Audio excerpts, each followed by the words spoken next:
l'histoire vraie d'un jeune Sinto qui est allemand, un petit garçon qui a été adopté par une famille, en fait, qui a été placé dans une famille d'accueil, qui avait été abandonné, on ne sait pas trop pour quelle raison, et qui a 6 ans en 38.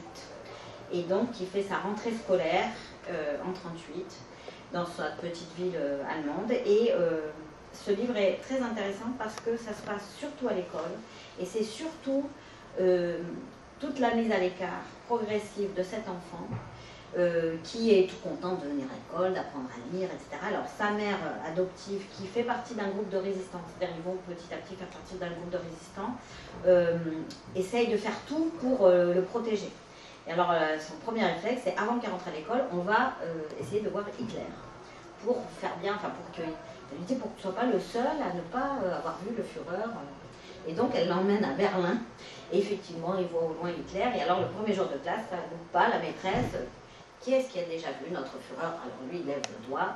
Donc ça lui donne un certain prestige, parce que personne d'autre l'avait vu. Mais petit à petit, ce prestige va... Et donc, tout ce qui... On parle beaucoup de harcèlement à l'école, entre enfants. C'est vrai que quand on est différent, pour une raison quelconque, ou gros, petit, ou etc., on est rejeté. Mais là, c'est encouragé par les adultes, par les maîtres. Et voilà. Et donc cet enfant sera protégé, mais malgré tout, on n'arrivera pas à le protéger suffisamment. Il va être stérilisé de force dans un hôpital.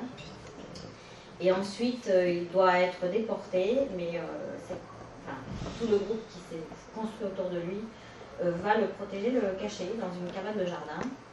Et ensuite, il est très amer parce qu'il n'a jamais compris qu'il était adopté. Et voilà, alors c'est toutes ces problématiques, je trouve qu'il n'y a pas que la question de cette période, il y a aussi la question du rejet d'un enfant, et je trouve que c'était intéressant, ça m'intéressait puisque moi je scolarise donc cette année 7700 enfants du voyage, dont une partie sont des manouches, mais pas tous. Vous faites partie de la SET, c'est ça? Ah non, je suis le CNED, le ministère de l'Éducation nationale, Centre national d'enseignement à distance.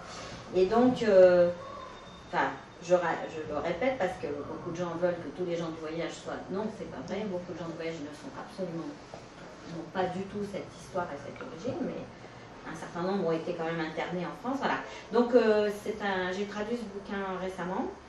Et Moucha est invitée, et l'auteur, qui est une écrivaine allemande, nous sommes invités au Mémorial de la Shoah le 15 mai pour présenter ce travail. Et puis Anja Tuckerman avait aussi recueilli le témoignage de Hugo Höhlenreiner et de Manu Höhlenreiner, aussi son cousin. Et donc il est question... Ils sont cousins? Ils sont cousins. Ah, je sais pas. Et il est question, donc elle les a accompagnés à Auschwitz, à Ravensbrück, partout, tout leur parcours. Et Hugo lui avait demandé d'écrire son histoire, elle l'a écrite. Si j'aurais dû apporter, oui, j'aurais dû apporter le DVD parce que Adrian Gaspar a fait une espèce de... Il a fait un interview de Hugo en Sinto. Oui. Il a pris les phrases clés, il les a mis en musique. Oh. Il y a un orchestre. Ça m'intéresse vachement. Je te le fais passer. Si j'avais été un peu moins bête, j'aurais apporté aujourd'hui. J'en ai 2 exemplaires juste.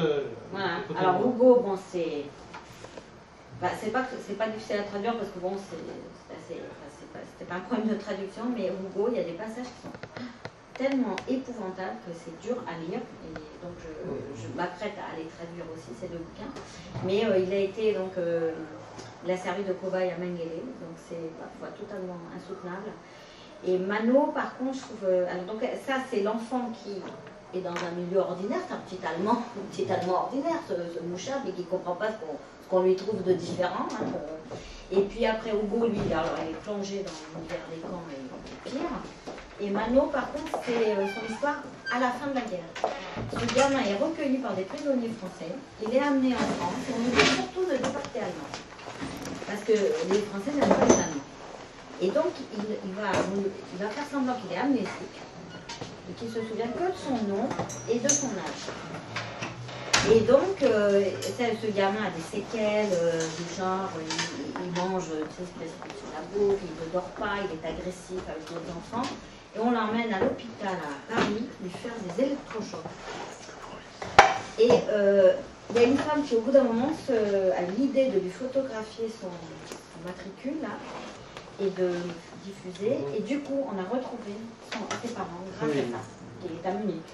Donc Mano et Hugo, enfin, en fait, c'est Hugo qui avait contacté Anya. Ils ont fait tout ce parcours par tous les camps par lesquels il était passé. Et Mano est venu aussi. Et ensuite, Mano lui a raconté son histoire. Et donc, elle a fait 2 livres, le livre de Hugo et le livre de Mano. Et donc, probablement, c'est Patricia Ferté qui va nommer. Parce que là, c'est pour enfants. Et vraiment, les autres sont difficilement utilisables pour des très jeunes. Et là, par contre, il va y avoir un dossier pédagogique aussi avec des fiches, puisqu'en France, le génocide des Tziganes, c'est comme ça qu'il est nommé au ministère, est étudié en CM2, en 3e et en 1er. C'est un des rares pays où c'est au programme officiellement. C'est-à-dire que jusqu'à présent, on parlait de la Seconde Guerre mondiale et on évoquait éventuellement, mais là, c'est au programme. Donc depuis 2008, je crois. Et depuis 2008, le problème, c'est que les profs n'ont pas grand-chose pour... Et d'ailleurs, il y a certains manuels scolaires qui mettent des choses très erronées sur les Roms. Ah bah, mais ça... Comme... Je sais pas, en 2005, oui. On était allé voir Ligen d'histoire et de géographie. C'était Bergogneau à l'époque. Ligen, c'est l'inspecteur général de l'éducation nationale d'histoire et de géographie. Et on lui a soumis cette question pour faire ça. Ben depuis 2008, c'est au programme. Et on n'a plus jamais de nouvelles parce qu'on est totalement incapable de prendre un téléphone et d'appeler. Moi, je sais, c'est marqué sur ma fiche de l'Institut psychiatrique, je ne suis pas capable de prendre un numéro de téléphone. C'est vrai, le téléphone pour moi c'est une horreur. Je ne téléphone pas. J'appelle, on dit rappeler dans une demi-heure, mais je fais autre chose et j'oublie. Ça me revient une semaine après. Alors c'est la meilleure façon de se ridiculiser. Mais j'ai des gens autour de moi, des Saïmir, des gens comme ça, des Jeanne et compagnie qui pourraient téléphoner de temps en temps, parce que c'est des gens qui passent leur vie au téléphone. Et personne n'a jamais téléphoné. Donc le résultat, c'est que le mot tzigane va être utilisé dans les écoles, et qu'il va y avoir un mot qu'on essaie de combattre, et qui va être... En tout cas, le problème, c'est que le mot Sinto, par exemple, qui est la réalité de beaucoup de tziganes, donc le tzigane allemand de l'époque, sont des Sintés, il y a des Roms aussi. C'est vrai que c'est pas connu en France, donc c'est un peu complexe. Voilà. Mais bon, en tout cas, c'est au programme, le génocide, quoi qu'il arrive, et ça, c'est important parce qu'on n'en parlait pas, ou alors on en parlait de façon. On dit les Tziganes et les Juifs, mais sans expliquer la problématique. Donc, mon collègue, ça va être Xavier Rotea, qui est prof d'histoire, en train de faire ses fiches pédagogiques. Ah, c'est lui qui le fait. Oui, je lui ai demandé de travailler avec moi là-dessus. Il avait fait une étude des manuels scolaires, pour voir comment c'était répercuté dans les manuels scolaires. Je l'ai perdu de vue depuis longtemps, j'habite à Montpellier ou à Perpignan. Nîmes, ou Perpignan. Je crois qu'à un moment, il a je ne sais plus, pourtant je l'ai j'ai perdu contact avec lui à son premier bouquin qui était excellent. J'ai oublié le titre, mais c'est un truc qui est très bien fait. Et puis sa thèse aussi. Oui. Mais après je l'ai perdu parce qu'on ne peut pas entretenir des contacts en permanence. Ah ben moi je lui ai demandé de faire avec moi ce travail, donc il était partant. Et qui est-ce qui a décidé du choix du mot? Alors, le problème, c'est que moi, j'avais traduit par un jeune Sinto. Oui. Ah non, pour l'éducation nationale, j'en sais rien. Je ne sais pas du tout qui s'est occupé de ça. J'ai aucune idée. Tu voudrais mettre au moins une mention disant que le terme est utilisé parce que c'était celui des Allemands. Voilà, dire on utilise le terme historique, enfin, à un moment donné, à un moment. Quand on n'a pas de communication. Qu'est-ce que est-ce que ça no viene? Ah, je te parle espagnol, je sais pas pourquoi. No viene porque no entiendo por qué. Sara no están. She was here. Gerita? Geli. Może powiedzieć la che di pe sont malodanda. Elle est pas. Ah bon, je crois qu'elle. Bon. Je vais éteindre mon affaire parce que j'attendais peut-être une collègue qui devait venir, mais comme elle n'a pas appelé, et ben. considère qu'elle est là. Donc, je vais vous parler un peu du Brésil, de l'histoire, donc de ceux qui s'appellent eux-mêmes et qu'on appelle au Brésil ciganos. Dans le monde lusophone, donc le monde où on parle portugais, il y a au Portugal une fourchette entre 40 000 et 60 000 ciganos, qui sont en fait, si on demande à quelqu'un, ah moi je suis cigane, mais lui non. Enfin, on voit non, lui c'est pas un cigane, c'est un gitano, par exemple. Et alors le gitano, on lui dit, mais l'autre c'est des ciganes. Ah non, c'est pas des ciganes, c'est des chavots, par exemple. Tu vois, enfin, donc bref, pour le commun des Portugais, ce sont des ciganes, mais pour eux-mêmes, c'est plus complexe. Angola, Mozambique, enfin Angola surtout, et surtout aujourd'hui Afrique du Sud, entre 5 000 et 8 000. Je mets des points d'interrogation. Et au Brésil, les chiffres, c'est entre 600 000 et 1 500 000. Ce qui fait que c'est le 2 ou 3e pays après la Roumanie à avoir le plus de Roms. Rome, je prends le terme général parce qu'en fait, c'est surtout les Calais qu'il y a là. Voilà. Donc, je repars dans la péninsule ibérique pour vous recontextualiser tout ça. Et donc, les premiers groupes qui arrivent dans la péninsule ibérique qui arrivent par le nord, par les Pyrénées, ce sont les fameux ducs et comtes de Petite Égypte, le fameux Thomas Égyptano, et qui va en pèlerinage à Saint-Jacques-de-Compostelle. À l'époque, il est reçu par le roi d'Aragon, donc nous sommes dans cette situation. Mais Isabelle de Castille et Ferdinand d'Aragon vont se marier, vont faire de l'Espagne un grand royaume, dans lequel se trouvent intégrés des territoires qui étaient sous domination aragonaise, sous juridiction aragonaise, c'est-à-dire le sud de l'Italie, la Sicile, la Sardaigne. Et ils vont vider le sud de l'Espagne de toute leur population pratiquement, c'est-à-dire juive et morisque, et donc en achevant la reconquête.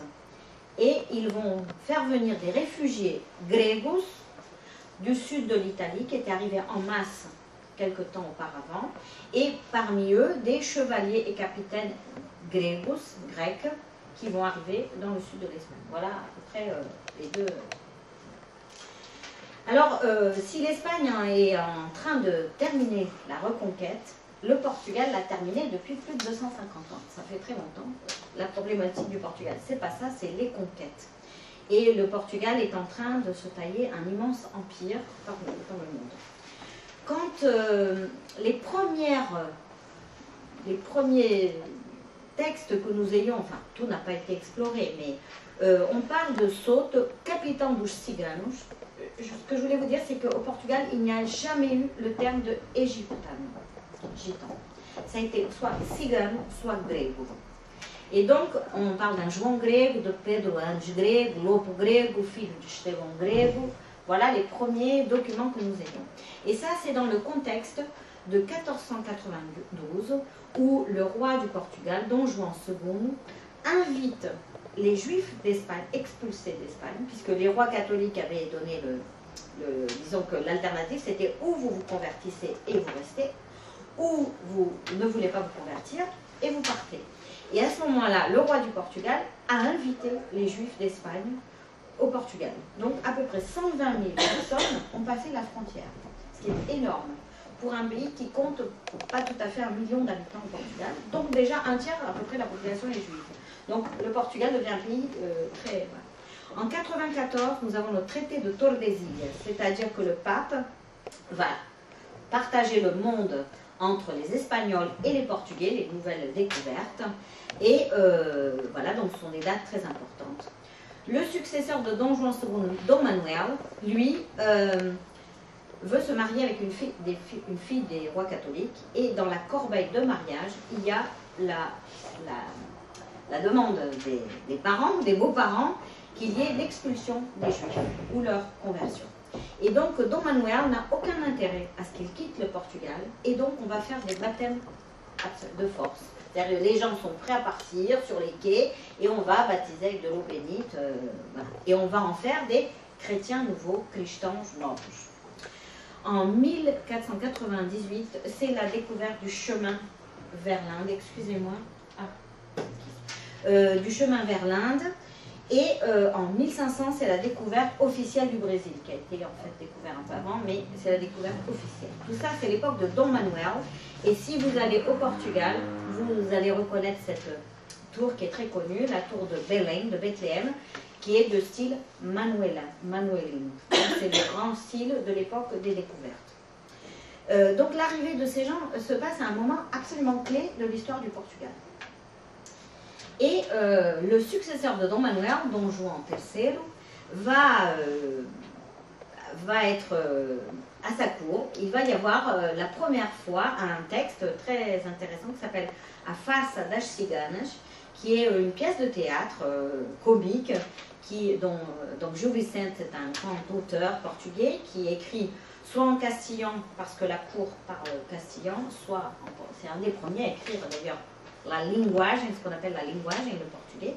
Et dans cette farsa das ciganas, qui met en scène 4 ciganas, et elles disent à un moment, de Grèce somos, nous venons de Grèce, nous sommes issus de la noblesse, par Dieu, et le sort qui a été contre nous a perdu par des terres étrangères. Et elle parle, vous voyez, elle dit, de Grèce somos, il bardas pluvios. Et donc elle zozote. Et c'est un peu comme une prise de son de cet accent. Voilà. Et alors, ce qui est intéressant, c'est qu'en 1540, donc peu de temps après, João de Barros, qui va écrire tout un texte qui est un peu ce qu'il écrira un peu plus tard, comment il s'appelle, c'est très très peu de temps après, d'ailleurs c'est Joaquim Vélez. Il va parler de comment on peut écrire les langues. Il dit voilà, le basque, ceux qui parlent le basque, c'est compliqué parce qu'ils changent les lettres, enfin ils embrouillent les lettres. La langue castellane est bien mieux à écrire, enfin elle est bien plus facile à écrire. Et c'est mieux que le Vasconcelos de Biscaye et le Ceciar Cigano de Séville, qu'on n'arrive pas à écrire. Voilà. Ce qu'il trouve, c'est que c'est très difficile à transcrire parce qu'il y a des accents particuliers. Enfin, je trouve amusant de retrouver ce Ceciar Cigano. Voilà.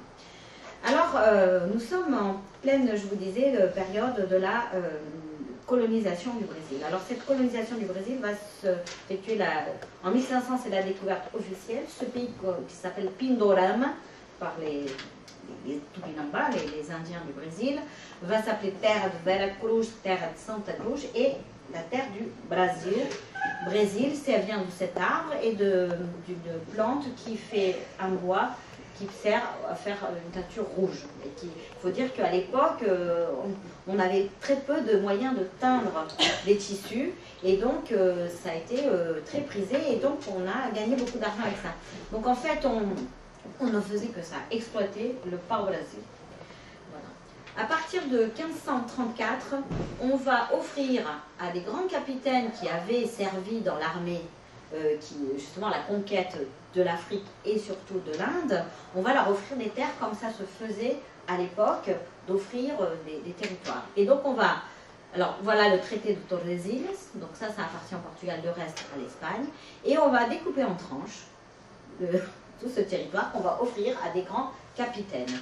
Et on appelle ça des capitaineries héréditaires. Et là, on va degredar, le mot degredo, c'est le même mot que décret.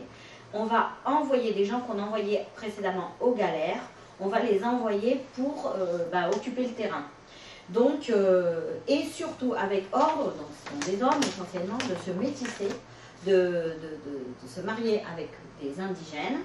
Mais tout comme en Inde, c'était un ordre de se marier avec des filles du pays. Parce que le Portugal est très peu peuplé, il a absolument besoin d'asseoir son autorité, et donc c'est une politique, celle du métissage. C'est-à-dire que tous les conquérants ont toujours eu des bâtards, bien sûr, mais ils ne les reconnaissaient pas, alors que le Portugal les reconnaît. Et c'est l'arrivée aussi, à partir de cette période, des premiers bétails, des premiers chevaux, et vous allez avoir justement les descendants de ces métissages entre portugais et indiennes, qu'on appelle les mamelouks, c'est le terme, qui conduisent des Indiens captifs, qui eux vont être donc alliés des Portugais. En 1538, donc le degredo qui se faisait d'habitude aux galères, petit à petit va se faire vers les terres en Afrique, mais aussi en Inde et aussi au Brésil. Et alors là, en 1938, c'est la première loi de degredo, et le roi dit, j'ordonne qu'à partir de maintenant, aucun cigane, aussi bien homme que femme, entre dans mes royaumes et mes domaines, mais si l'un est né natural, ça veut dire né dans un de mes royaumes, on ne va pas l'expulser. On l'enverra pendant 2 ans, degredado, dans ces pays, dans ces contrées d'Afrique. Voilà. Alors les degredos, c'était pour 2 ans, pour 3 ans, pour 5 ans. C'était pas une expulsion définitive. C'était... Et en 1549, on va nommer un premier gouverneur général au Brésil. Et la capitale, alors Tomé de Souza arrive avec quelques jésuites et quelques orphelines qu'on va amener pour se marier avec ces degredados, justement, aussi. Et on va fonder la capitale à Salvador da Bahia. Parce qu'en fait, de toutes ces capitaineries, nos capitaines n'ont jamais mis les pieds dans leur capitainerie. Ils sont restés complètement en friche. Par contre, il y en a 2 qui ont bien marché. Une ici qui se trouve dans la région de Recife aujourd'hui et l'autre dans la région de São Paulo aujourd'hui. Et donc, cette baie de Salvador est très propice et donc elle est aussi à peu près à mi-chemin et on va installer la capitale à cet endroit. Alors, Don Sebastião, qui est le petit-fils de Don Manuel, lui est en fait... à l'âge de 5 ans, il monte sur le trône, mais en fait c'est sa grand-mère Catherine d'Autriche qui va être régnante, enfin comment on appelle ça, douairière, comment on appelle ça, régente. Voilà.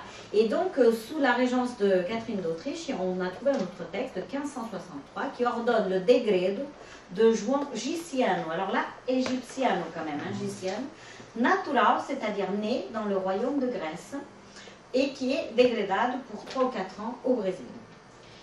Plus tard, Don Sebastião, lui, adulte déjà, va aussi commuer une peine de galère pour un certain João de Tor, cigano. Et ce cigane lui écrit en disant « Le problème, c'est que j'ai mal au bras, je ne peux pas ramer. » Et donc, il demande s'il peut être envoyé au Brésil avec sa femme et ses enfants, définitivement. Et donc, il va commuer cette peine de 5 ans pour les galères pour 5 ans vers le Brésil, où il peut emmener sa femme et ses enfants. Alors, est-ce qu'ils sont arrivés, est-ce qu'ils sont morts? Bon, on ne sait pas, mais en tout cas, donc, alors, c'est vrai qu'on n'a pas fouillé tous les archives au Portugal. Et il y a à Torre do Tombo, l'endroit des archives, énormément de documents qui n'ont pas été encore exploités. Et je pense qu'il y a beaucoup plus de documents. Alors, ça, c'est jusqu'à cette période, jusqu'en 1885, il n'y a pas réellement de colons qui arrivent au Brésil. Il n'y a que ces fameux degredados, quelques jésuites, quelques orphelines, et c'est tout. Et à partir de 1585, il y a l'arrivée réellement de bateaux avec les premiers colons. Et là, ça ne tarde pas, en 91-93, le Saint-Office, c'est-à-dire l'Inquisition, vient faire une enquête à Salvador de Bahia, donc la capitale. Et là, ce qui est très intéressant, c'est qu'en 91, on a des dépositions de gens. Alors, une certaine Teresa Ruiz, cigane qui ne sait pas signer son nom, qui dit être cristã velha, c'est-à-dire elle n'est pas d'origine juive, elle est cigane et elle est née à Lisbonne. Elle est veuve et elle a 50 ans. Et elle est venue dans cette ville par sa propre volonté. Elle n'a pas été degredada. Et elle dénonce une autre cigane, violente, qui elle a été degredada parce qu'elle était voleuse et qui elle la dénonce parce qu'elle renie Dieu et la Sainte Vierge, etc. Et puis alors elle dit que ça fait 2 ans qu'il y a une autre cigane, Amalia Gonçalves, qui a comme surnom, elle a le feu aux fesses. Elle a le feu aux fesses et elle est célibataire et elle a été degredada aussi, etc. Voilà, donc c'est un premier document qui atteste de la présence aussi de femmes et de personnes qui se disent être venues avec les colons et d'autres qui ont été degredadas.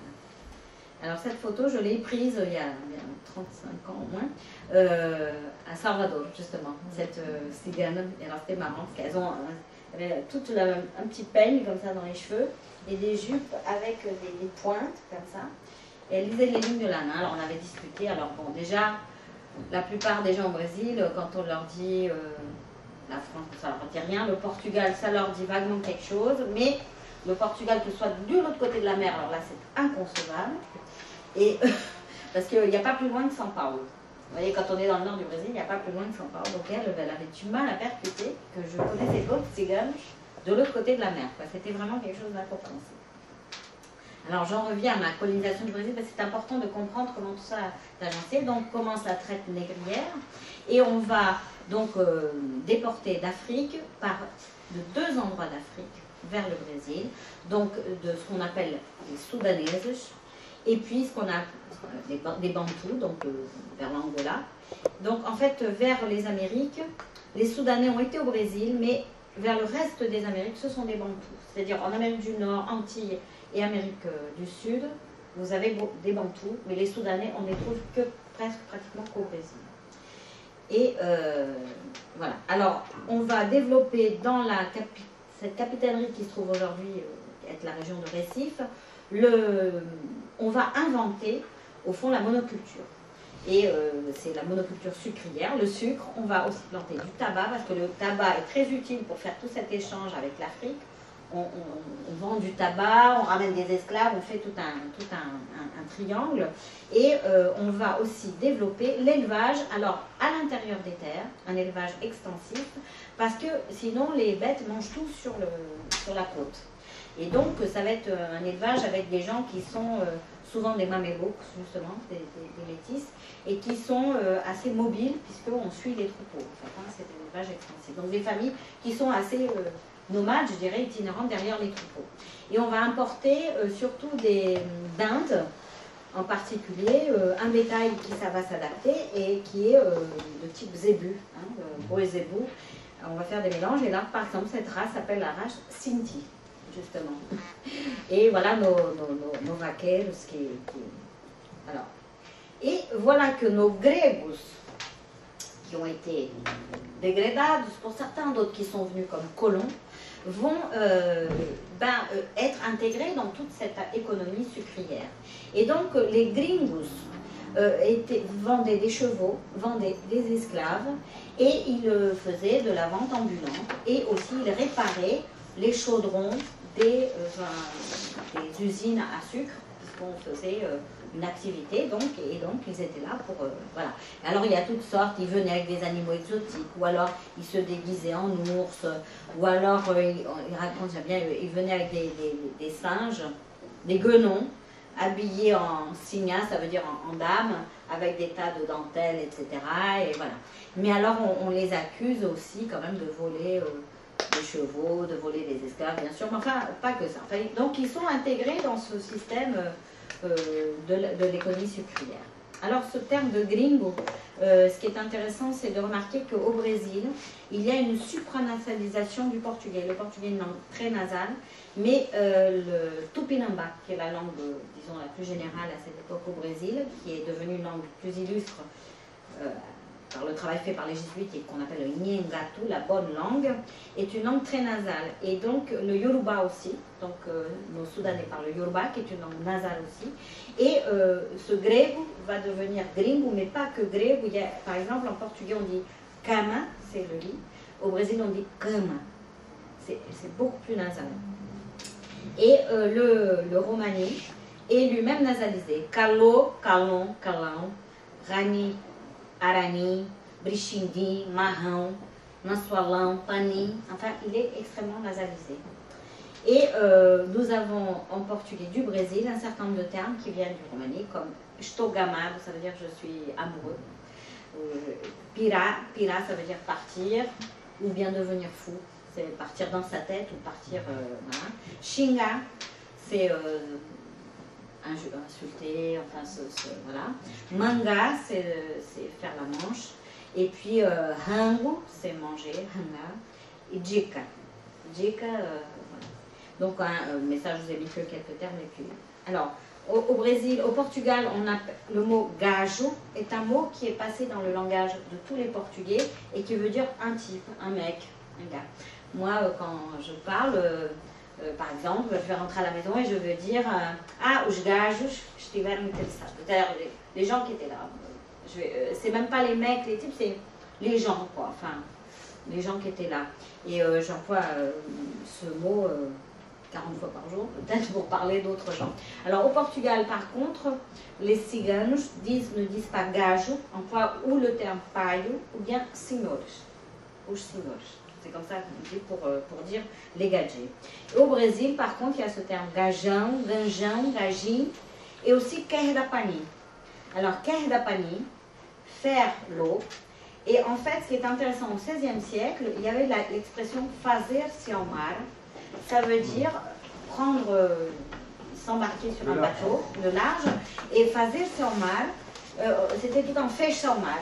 Il a été embarqué. Et donc, les Portugais étaient qualifiés, les marins, donc c'est vraiment la traduction de fazer-se ao mar, quer da pani. C'est un terme qu'on retrouve. Mais on trouve aussi l'acorilho, l'arca, et donc raclo, etc., les mêmes termes.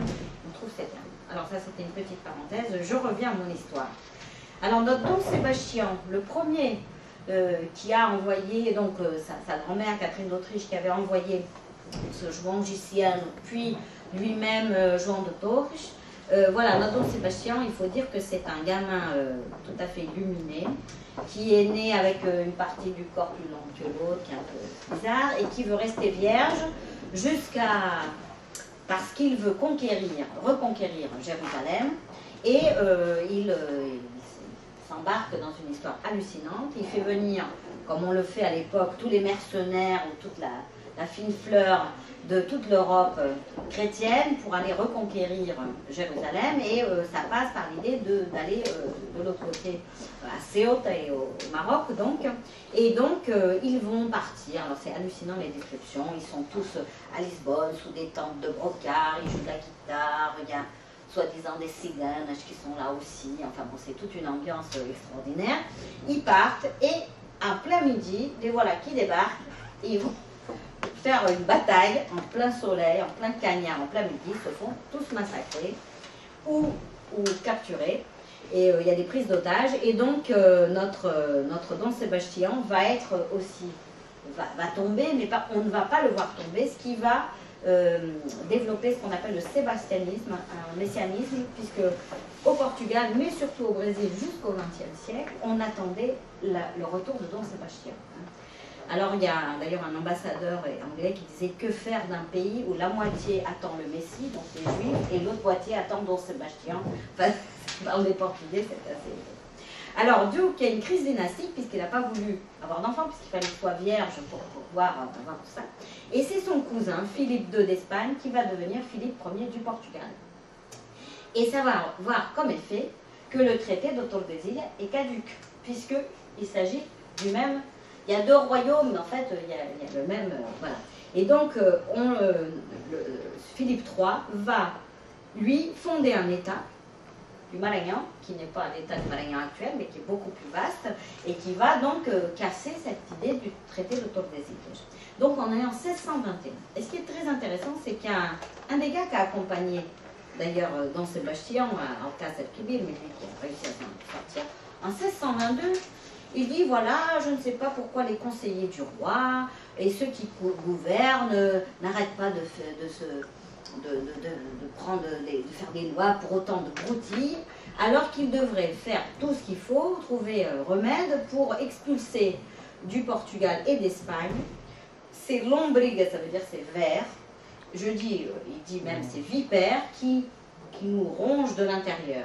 Et ce serait très bien qu'on les envoie soit vers le Brésil, soit vers l'Angola, et pourquoi pas vers ce nouvel État du Maranhão, et que comme ça on n'en aurait plus dans notre royaume. Voilà. L'idée c'est que... Donc l'idée aussi c'est qu'il y en a beaucoup, qu'il y a beaucoup de gens, il y a un nombre important de gens. Mais parce que bon, on n'a pas de chiffres, mais il y a un autre passage aussi où il dit qu'ils arrivent très très nombreux, donc l'Espagne les expulse, mais il y en a... Est-ce qu'ils arrivent toujours du sud de l'Italie? Est-ce que quoi? Je ne sais pas s'il y a eu un flux assez important. Alors, vu que notre traité de Tordesillas est caduc... De quelle population il parle là? Ah, des ciganos, bien sûr. Il n'y a pas méditerranéen? Alors, si, mais bon, il est plus haut dans le texte. Il est plus haut. C'est tout un texte qui fait plusieurs pages sur les ciganos. Et donc, là, je n'ai pas le mot, mais c'est... je peux t'envoyer le texte, il est assez long. Et donc, on va derrière des banderas, banderas ça veut dire un drapeau, des banderas vont essayer de trouver de l'or. Parce que les Espagnols, ils ont eu de la chance, ils ont tout de suite trouvé de l'or au Mexique, au Pérou, mais au Brésil, on a trouvé que du pain au Brésil, on a réussi à planter de la canne, mais on n'a pas trouvé d'or. Et donc, on va partir avec des banderas, des espèces d'explorateurs, d'oriflammes, etc., avec des curés qui les bénissent. Ils vont partir, et parmi eux, on pense qu'il y avait des ciganos bandeirantes aussi. Donc les bandeirantes au Brésil, c'est quelque chose de très important. C'est partout, ils sont honorés, les bandeirantes. D'ailleurs, les premiers avions sont les pionniers. Le premier avion qu'on a construit au Brésil s'appelle le Bandeirantes. Enfin, il y a la statue à Brasilia des Bandeirantes. C'est très très important comme notion. Alors le Brésil va donc petit à petit être, vous voyez, on a commencé par la côte, mais on va petit à petit, et en particulier, un certain nombre d'esclaves vont se sauver et vont fonder de petites républiques qu'on appelle les quilombos. Et en particulier, le quilombo de Palmares, qui va durer une centaine d'années quand même. Et donc ces quilombos vont être des petites républiques, comme on appelle en Guyane les marrons, les noirs marrons, qui vont vivre en autonomie. Et donc là, les ciganes vont faire du commerce entre les quilombos, entre la côte, les quilombos, etc. Ils vont servir de... Eux, ils vont aller un peu partout. Alors, il y a aussi... le Brésil il va y avoir aussi les fameux jésuites qui ont été d'abord sponsorisés par Don Juan III, hein, et qui vont s'installer au Brésil et vont être un État dans l'État réellement. Et donc, eux vont essayer de protéger à leur façon ils vont essayer de protéger à leur façon les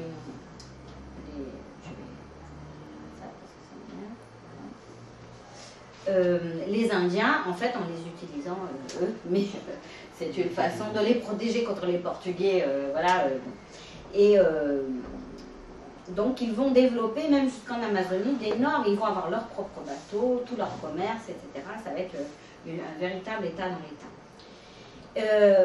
Pendant ce temps, au Portugal, il y a une restauration dynastique, c'est-à-dire qu'on était sous domination espagnole, ça n'a pas duré très longtemps, les Portugais, vraiment depuis le début, ont créé leur pays au moment de la reconquête, hein, vraiment en opposition à l'Espagne, et donc vont tout faire pour se retrouver un roi, et ils vont le trouver, on va finir par retrouver un rejeton qui va nous faire un roi, Don Juan IV, et il va y avoir des batailles avec les Espagnols, et une de ces batailles vont prendre part à certaines de ces batailles des ciganes. Et alors ce qui est intéressant, c'est que le gouverneur de cette région écrit au roi en 1649 et lui dit, écoutez, voilà, il y a donc une femme qui est venue parler de son mari qui a été tué à cette bataille. Et alors, pendant 3 ans, il a été avec ses propres armes et ses propres chevaux. Bien évidemment, il n'est pas tout seul, ça veut dire toute une troupe derrière lui. Ils ont lutté contre l'Espagne aux côtés des Portugais. Et donc, il a été blessé et il a continué à se battre et il est mort. Et alors, en fait, qu'est-ce qu'on donne? On donne au fils de cet homme la possibilité d'avoir un office d'artisan. Et alors, le gouverneur est tout à fait scandalisé parce qu'il dit, cet homme qui, sans obligation de sang, c'est-à-dire qu'il n'est pas noble, et sans et de nature, puisqu'il n'est pas né au Portugal, il a servi avec honneur. Et si tous ces grands capitaines avaient fait de même, étaient revenus d'Inde, eh ben on en serait... voilà, s'ils étaient venus à leur char, à leurs frais, pour défendre la patrie, sans solde.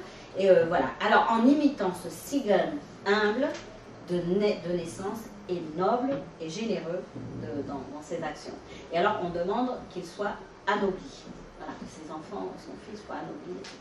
Donc c'est intéressant aussi de voir l'utilisation l'utilisation de l'eau, c'est-à-dire qu'eux-mêmes vont, avec leurs propres troupes, servir les armées portugaises. En 1686, voilà que Dom Pedro, alors là, j'avance, hein, je vous montre tous les textes que j'ai trouvés, qui dit que voilà, arrive d'Espagne, en telle quantité, des ciganes en telle quantité, qu'on a l'impression d'une inondation. Je trouve que c'est intéressant parce que le texte arménien de Lastiverchi, il parle aussi d'inondation.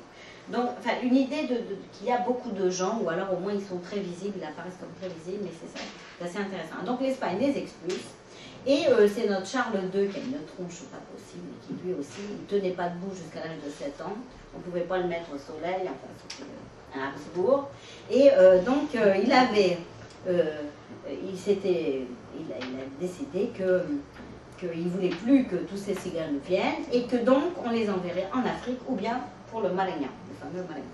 Donc en fait dans le Marañón on en trouve beaucoup, et dans ces régions, parce qu'il y a eu vraiment des déportations importantes à ces époques-là. Alors, nos bandeiras, dont je vous parlais, ont fini par trouver de l'or, et en abondance. Et ils les trouvent dans une région qu'on va appeler la Minas Gerais, les mines générales, et donc c'est en 1697 qu'on trouve enfin de l'or. Et alors ça va aussi faire que pour la première fois, il va y avoir réellement un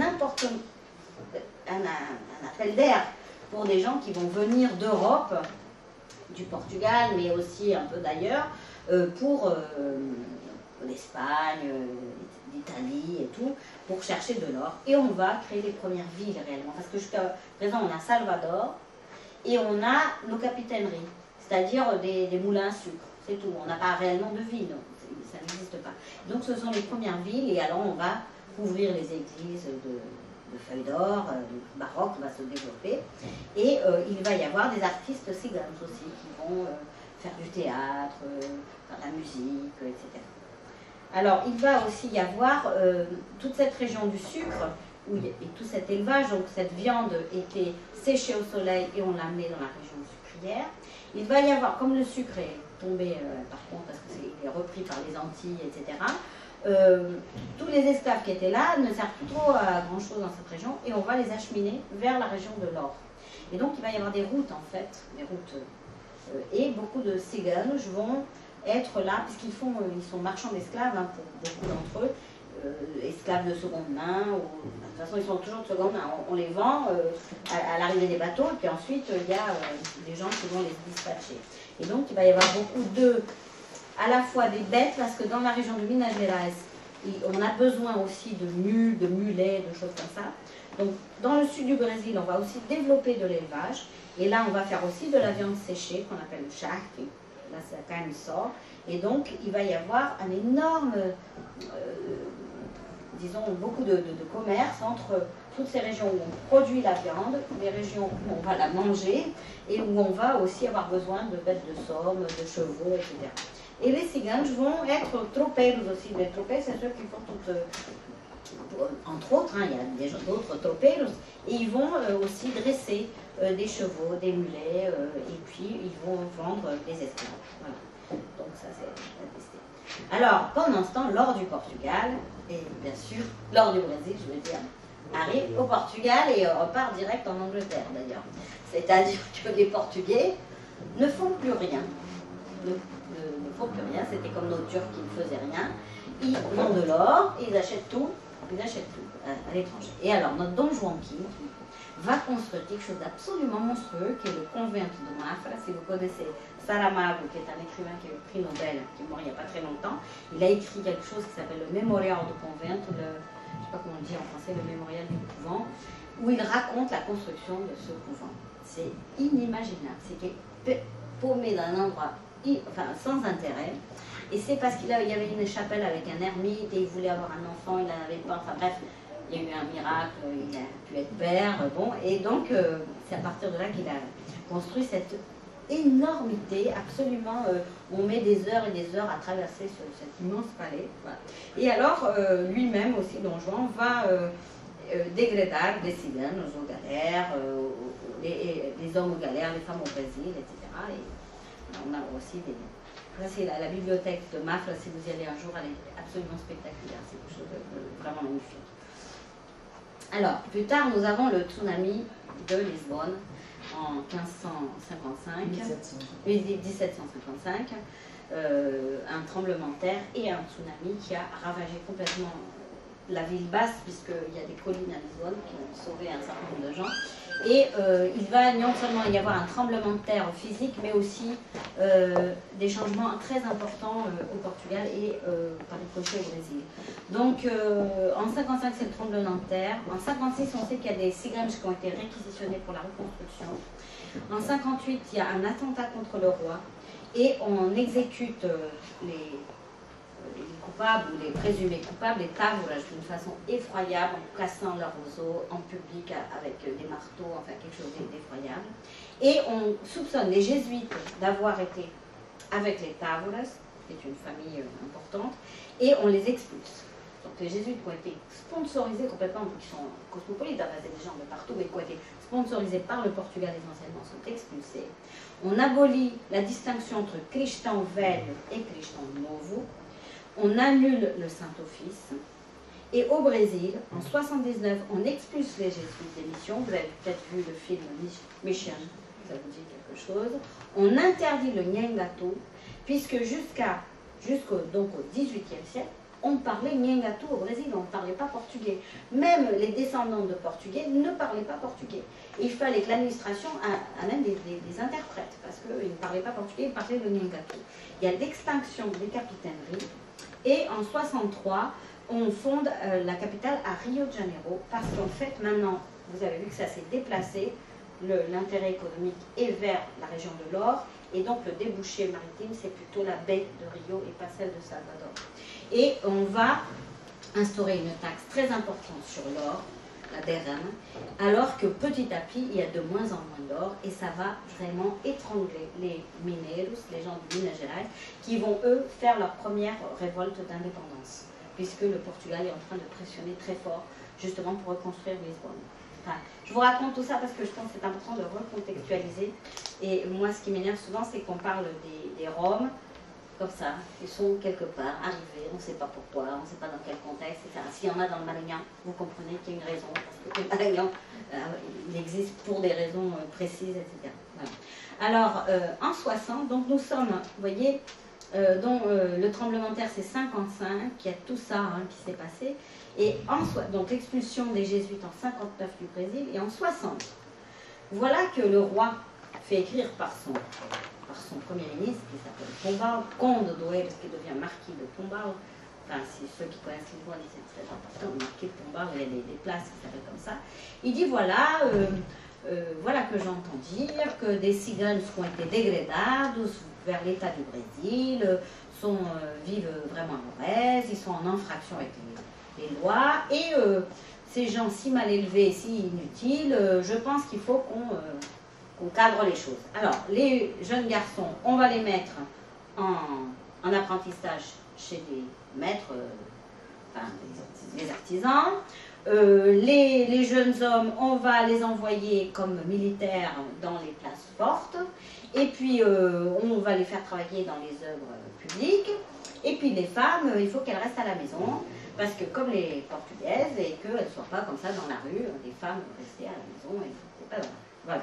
Sinon, alors s'ils récidivent, et puis alors il faut qu'ils arrêtent de vendre des esclaves et de vivre ensemble, et sinon on les envoie pour toujours à l'île de São Tomé et Príncipe. Alors São Tomé et Príncipe, c'est en face du Gabon, c'est tout petit comme ça, il fait un climat épouvantable, c'est très beau São Tomé et Príncipe, enfin, c'est très très dur. Et donc c'est là-bas d'ailleurs qu'on avait envoyé beaucoup d'enfants juifs à São Tomé et Príncipe, qui ont été bien avant. Mais alors que, voilà, on est en 60, et en 61, le gouverneur écrit au Marquês de Pombal, qui entre-temps est devenu marquis, il était comte, il dit, ben voilà, les ciganes, finalement, maintenant, ont une vie bien réglée, parce que... Et alors, les gens qui sont mariés mettent leurs enfants, justement, en apprentissage, et puis, il y a quelques adultes qui sont devenus soldats, mais pas tellement parce qu'ils se marient très jeunes, et puis... eh ben, ils ont des terres, et puis ils défrichent les terres, parce que au Brésil, on passe son temps à défricher encore maintenant, c'est vraiment l'activité numéro 1, on défriche, et voilà cette extraordinaire, les ciganos qui vont à Roça, c'est-à-dire là où on va défricher, avec leur esclave derrière, avec l'ombrelle, alors elle est bien gordinha, bien replète, etc. Donc voilà, donc dans cette vie au Brésil aussi, on continue à avoir des traces de leur présence assez importante et assez... Alors, en 1808, encore un coup de théâtre, il n'y a que le Portugal pour nous faire des coups de théâtre comme ça. Il y a toute la cour, c'est un cas unique en Europe, toute la cour s'exile à Rio de Janeiro.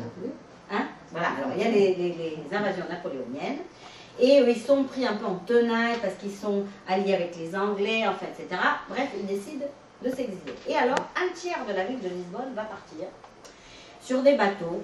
Alors, ils arrivent, les pauvres, on leur rase le crâne parce qu'ils ont plein de tout. Enfin, la reine, ses filles, arrivent avec des perruques pas possibles. Ils arrivent à Rio, une ville où il y a 10% de blancs, le reste c'est tout des noirs, bien sûr. Et alors, les Portugais ne se lavent pas, parce qu'on surtout de la cour, parce que on se lave que si on travaille, si on transpire, sauf que là-bas, avec leur perruque, avec la moiteur, enfin, c'est inimaginable. Et alors, ces pauvres, ils arrivent, ils crèvent la dalle sur ces bateaux, enfin, c'était affreux cette traversée. Mais enfin, ils ont embarqué la grande bibliothèque. Justement, ils sont partis de Mafra.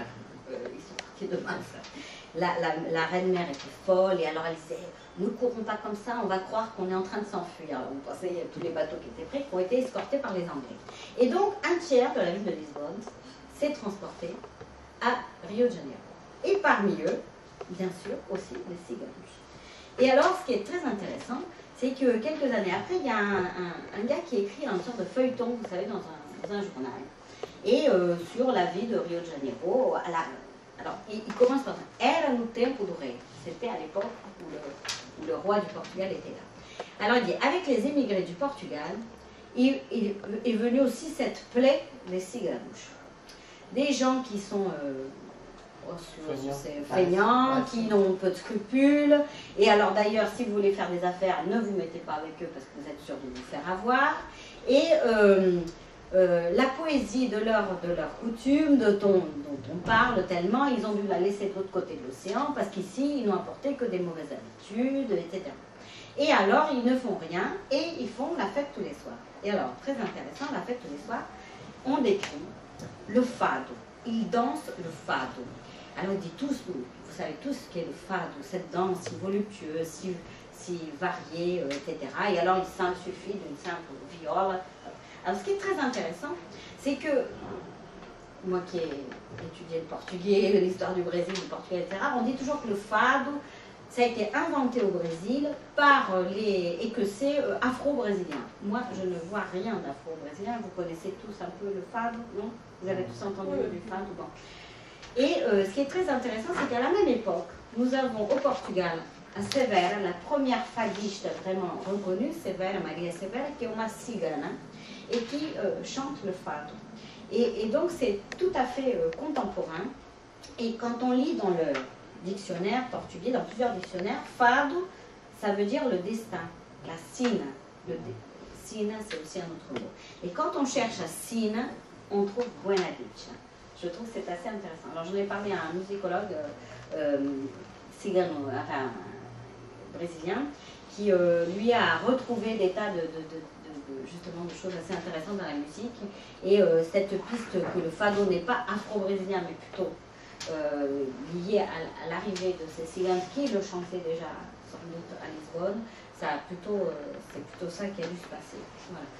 Alors aussi, le roi du Portugal a des enfants et ils ont des gouvernantes, des préceptrices, et la préceptrice de la petite future reine du Portugal d'ailleurs,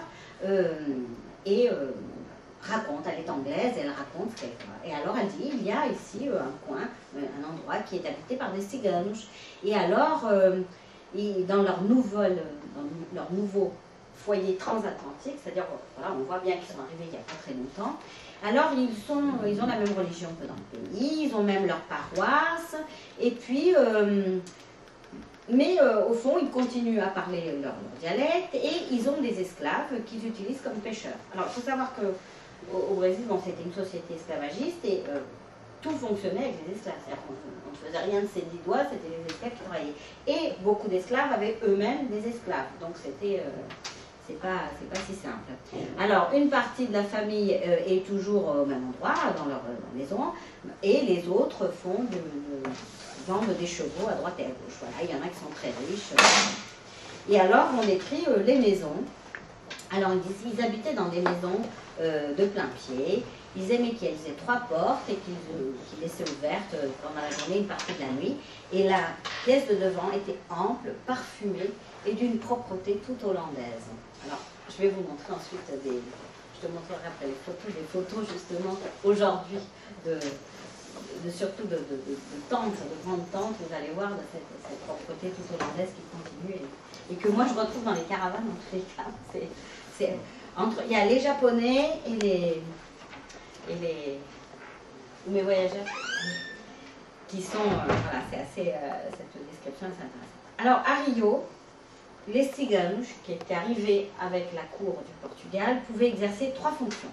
Être andador do rei, c'est-à-dire le roi donnait un ordre et il y avait un cigano qui avait son cheval et qui partait apporter l'ordre. Enfin, c'était il n'y avait pas le téléphone, il n'y avait pas, voilà, il allait porter l'ordre quelque part. Il y avait des meirins, c'est-à-dire des huissiers de justice, et des trafiquants des marchands d'esclaves. Donc meirin, c'est cette charge d'huissier de justice se transmettait de père en fils, et ça a duré jusqu'en 1970 environ. Que tout un quartier de Lisbonne, de Catumbi, c'était des meirinhos, c'est-à-dire des huissiers de justice, ciganos, qui étaient arrivés avec le roi du Portugal en 1800. Voilà. Alors pour le marchand d'esclaves, il le faisait depuis le départ, depuis Salvador, depuis toute cette région. Mais là, alors, donc, ils allaient au Valongo, qui était l'endroit où arrivait le marché en gros des esclaves. On achetait des esclaves à crédit, on a organisé une petite caravane d'esclaves et on allait les emmener sur les grandes exploitations. Parce qu'après, il y a eu le café, il y a eu le cacao, il y a eu le café, etc. Donc, vous avez à chaque fois besoin de main-d'œuvre et donc on amenait ces esclaves. Donc, il y avait aussi des femmes. Alors, j'ai mélangé du français et du portugais là-dedans. Il y avait des femmes, vous savez, qui faisaient du porte-à-porte.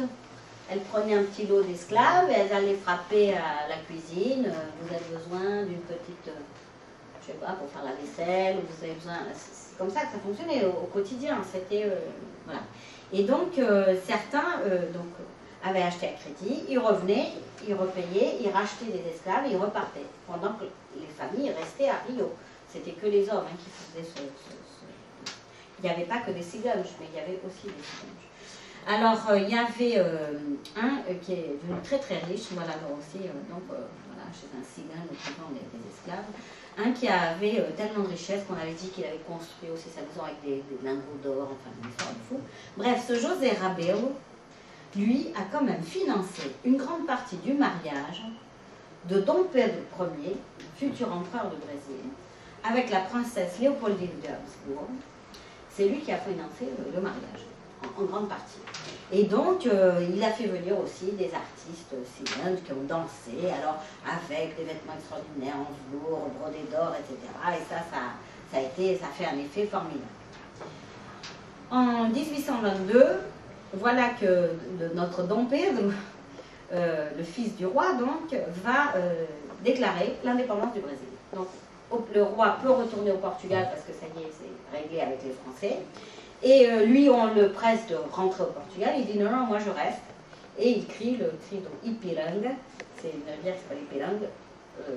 Independência ou morte. Alors il demande l'indépendance. En fait, c'est le fils du roi qui va déclarer l'indépendance et il va devenir empereur du Brésil.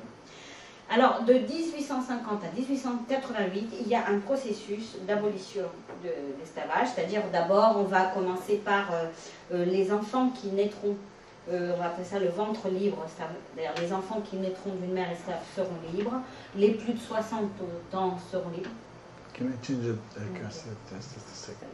Alors, donc, ce processus d'abolition va se faire petit à petit, et il va y avoir donc l'interdiction de la traite depuis l'Afrique, et donc une hausse des prix des esclaves, parce qu'en fait on n'a plus autant d'esclaves disponibles, et on va avoir une dégradation aussi de l'image du marchand d'esclaves dans tout ce processus, puisqu'il y a énormément de gens qui sont là pour... voilà.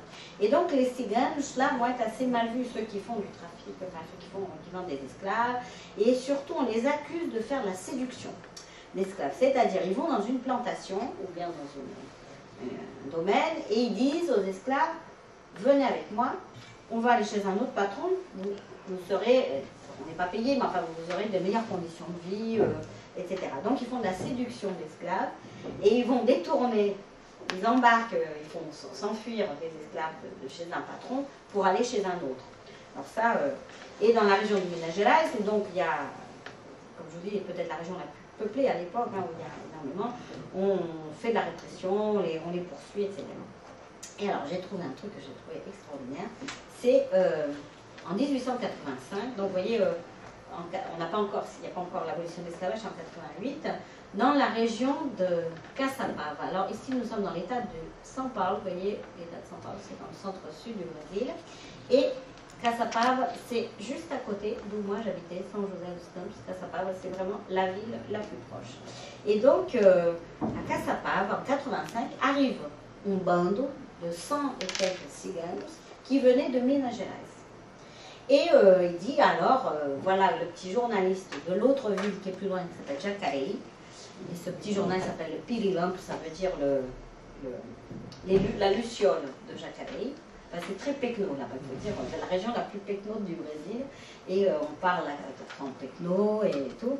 Alors il vient avec sa luciole, son journal qui s'appelle la luciole, et il vient pour observer ces gens et faire un petit article. Alors ça c'est l'article.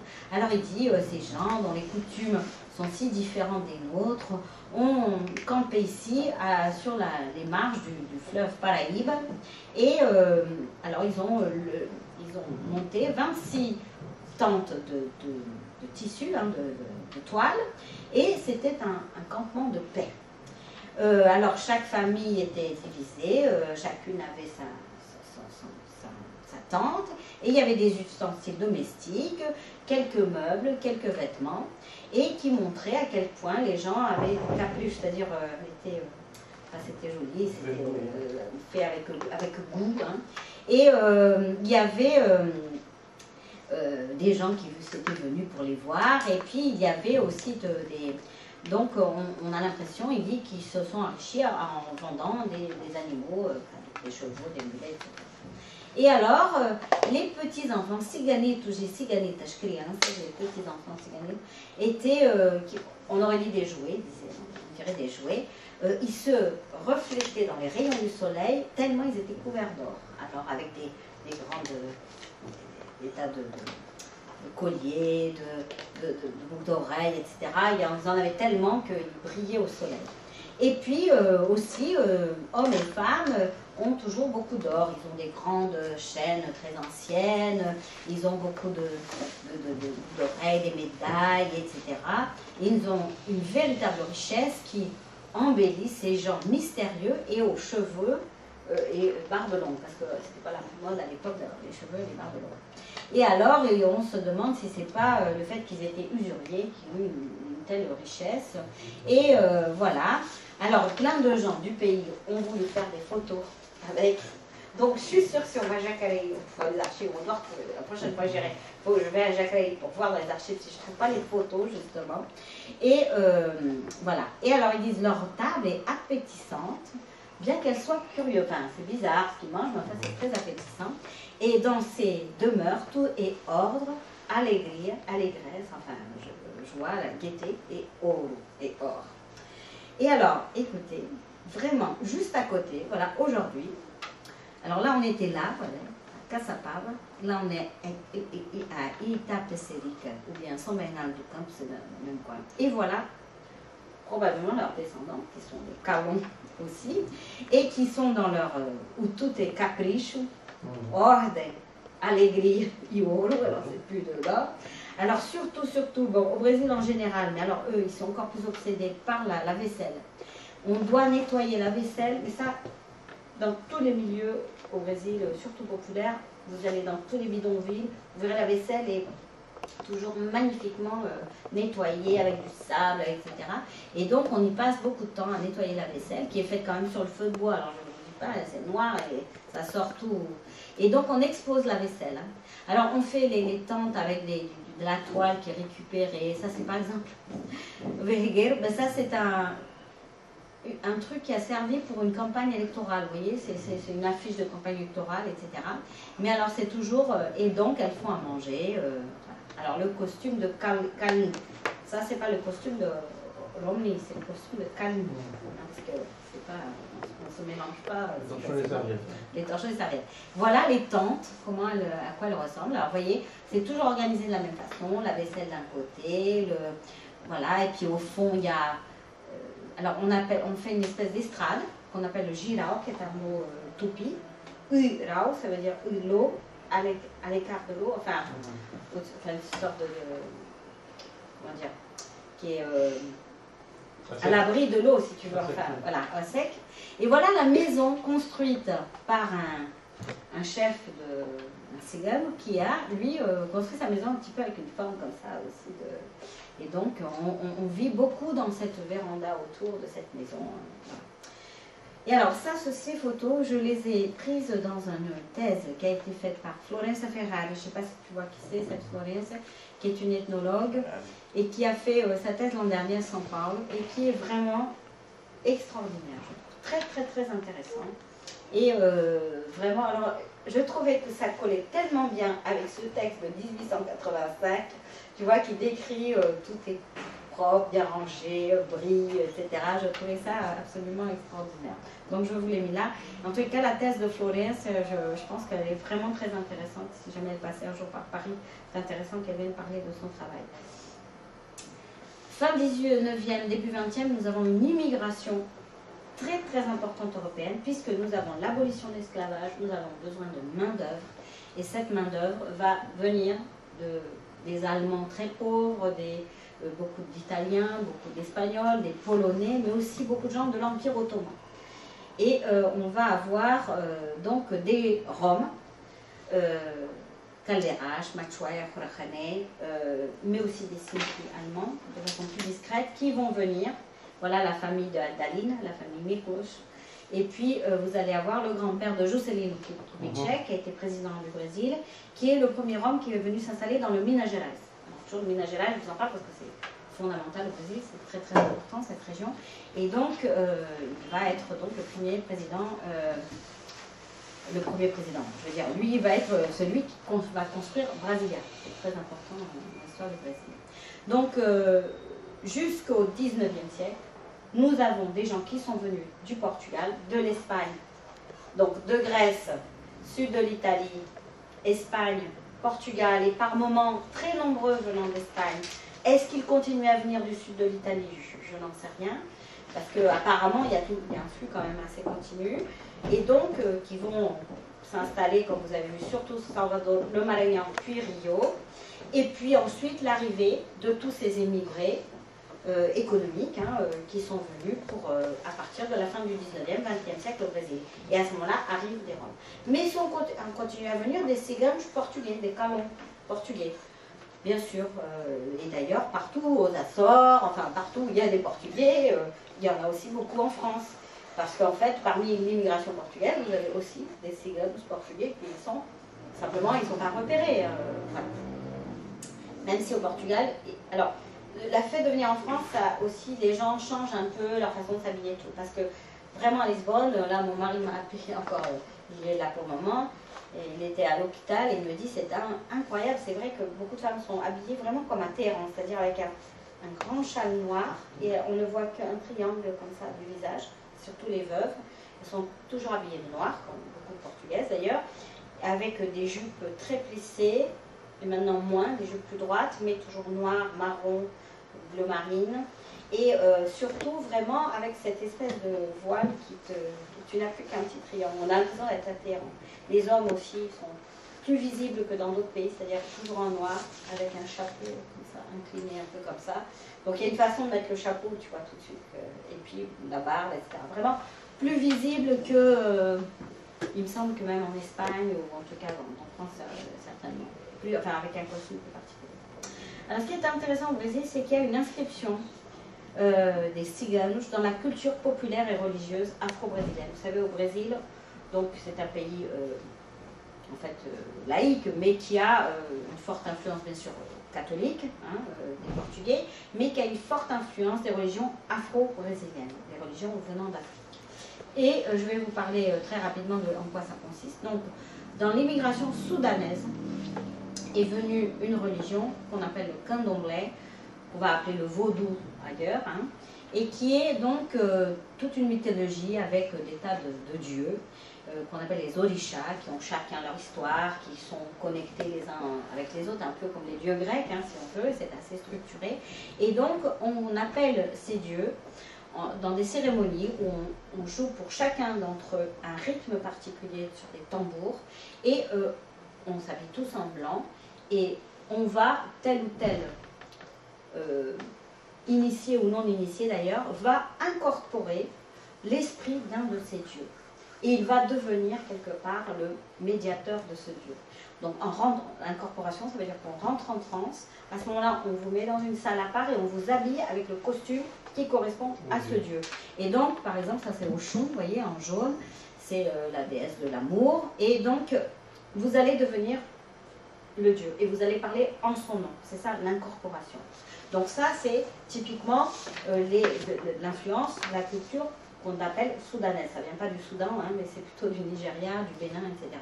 Et ce qui est intéressant, c'est qu'en fait, c'est au 19e siècle, à la fin du 19e siècle, au moment de l'abolition de l'esclavage, des anciens esclaves sont allés en Afrique rechercher des prêtres qui sont venus.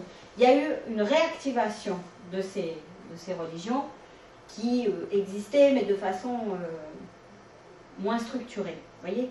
Ça n'a pas été, c'est pas une tradition qui est restée depuis le XVIe siècle, etc. De toute façon, les esclaves ont été déportés beaucoup moins de cette région parce qu'on s'est plus intéressé aux Bantous, qui étaient en fait plus efficaces dans l'agriculture.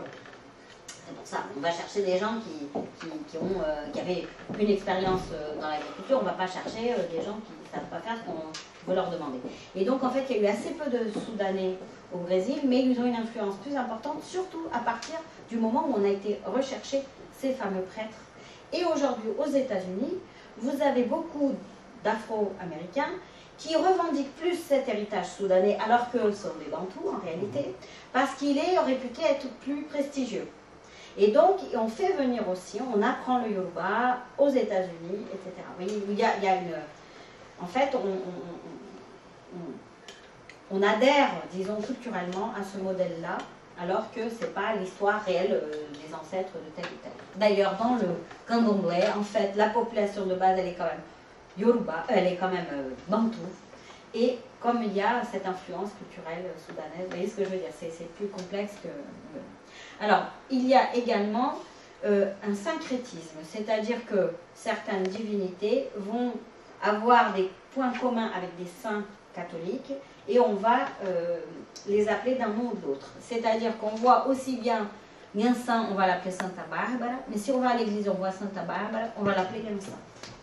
Si on voit Cosme et Damian, on va les appeler aussi bien Ibeji. Ou bien si on voit des statues d'Ibeji, on va les appeler aussi bien Cosme et Damian. On va complètement, ce sont les mêmes personnages qui ont Shango, Saint Georges, etc. Et il y a donc d'autres formes de religion afro-brésilienne. Alors là, plus directement Bantou, c'est le cas de l'Umbanda, qui est plus animiste, qui a moins toute cette mythologie autour de tous ces dieux, etc. Et là, on a des guides spirituels, qu'on appelle aussi avec des rythmes particuliers. Donc on a le caboclo, c'est-à-dire l'Indien. Preto Velho, c'est-à-dire les anciens esclaves ou descendants d'esclaves, les esprits des anciens esclaves, ou des quilombolas, ceux qui se sont rebellés, qui ont créé ces républiques dont je vous ai parlé. Et on a bien sûr le cigano.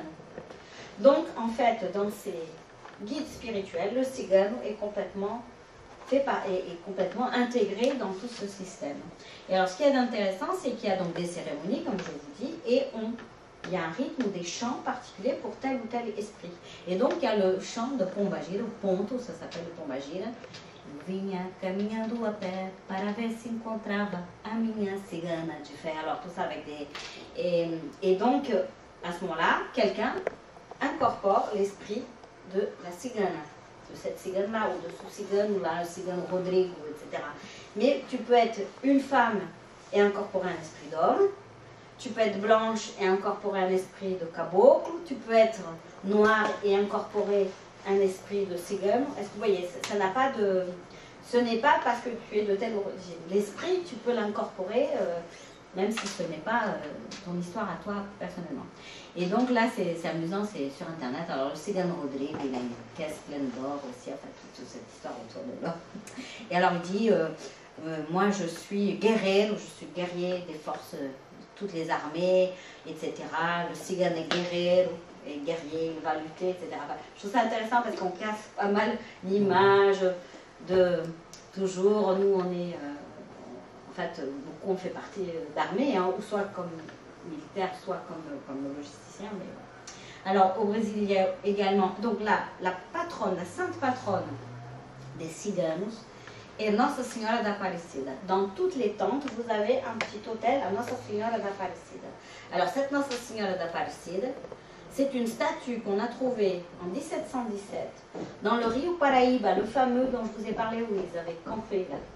Et donc on a São José, on a São Bernardo, Itapecerica, on a donc São José dos Campos, là où j'habitais, Caçapava, et après on a Aparecida. C'est la petite ville juste après.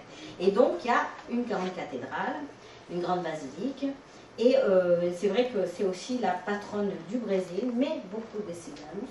Alors c'est des pêcheurs qui avaient recueilli une statue, il y avait le corps, et puis après ils ont repêché la tête. Donc une vierge noire, et alors Kubitschek, la cathédrale de Brasilia, est dédiée à Nossa Senhora da Aparecida aussi. Donc c'est vraiment la sainte patronne. Et puis on a au Brésil, dans toutes les couches populaires, une forte influence maintenant de prosélytisme évangéliste. Mais comme dans beaucoup de pays du monde, le cinéma de San José n'est plus un cinéma, c'est un temple évangélique maintenant, vous voyez, là où on allait draguer quand on était gamine. Donc c'est assez, voilà, c'est très très... Donc ça aussi prend de l'ampleur dans les milieux... voilà. Alors au Brésil aujourd'hui, vous avez un peu partout, mais dans des régions un peu plus... Bien sûr dans les régions où il y a du boulot, dans des régions développées. Et vous avez à la fois des calons, donc là, et des roms, Calderas, par exemple à Campinas, qui est une grande ville de l'État de São Paulo. Les quartiers les plus riches, les plus belles maisons sont celles de Rome Calderas. Et puis vous avez d'autres, surtout dans le sud, où ils vendent, ils vivent sous ces grandes tentes, et ils font du commerce, d'électroménager, des choses comme ça, post-radio, voilà. Mais ils ont souvent aussi un endroit fixe, et puis par moment, on fait son commerce, et puis d'autres qui vivent uniquement sous ces grandes tentes en question. Voilà. Alors Jovanovic, que tu connais, voilà, dit ici le Mutzigane s'est mélangé avec l'Indien et le Noir. Enfin, je ne sais pas s'il y a eu tant de mélange que ça d'ailleurs, mais en tous les cas, il y a des Noirs parmi les familles, puisqu'il y a des descendants d'esclaves qui sont restés. Comme dans beaucoup de familles brésiliennes, vous avez ceux qui étaient esclaves, bah, ils sont restés au service de certaines familles. Donc là aussi, vous avez des Noirs qui sont restés au service des familles. Hein. Et donc les trois ethnies qui ont le plus de difficultés dans l'insertion sociale dans notre pays, ils n'ont pas fait de quilombos parce qu'ils n'étaient pas esclaves, mais ils ont participé en faisant du colportage de quilombo en quilombo, donc vous savez, je vais expliquer.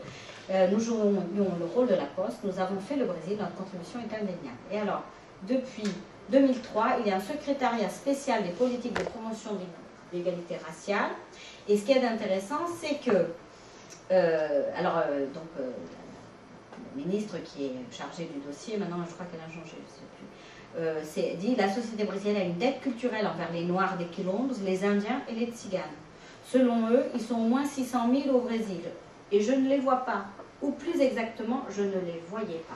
C'est-à-dire qu'ils sont quand même nombreux, enfin par rapport à la taille du Brésil, ça ne fait pas en proportion tant que ça, mais quand même, ils sont nombreux. Et alors, ce que je trouve intéressant, c'est que dans ce même ministère, on va retrouver mes guides spirituels de la Umbanda.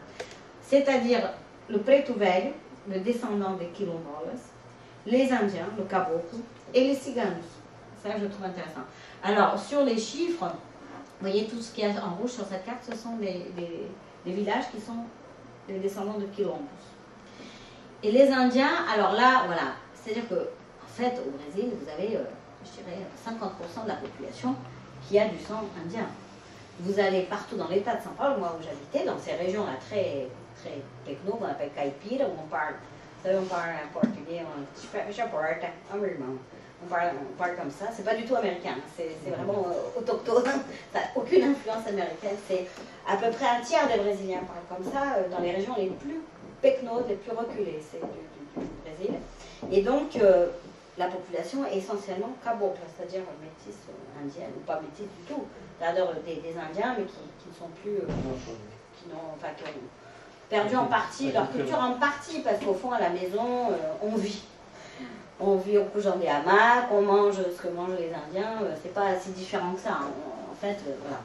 Mais bon, donc les chiffres, on parle d'un chiffre ridicule d'Indiens au Brésil, mais quand on parle d'Indiens, on parle de ceux qui sont dans des réserves, et on ne parle pas de l'immense population, en fait, qui est, et non seulement d'origine, mais qui vit son quotidien très proche des coutumes indiennes.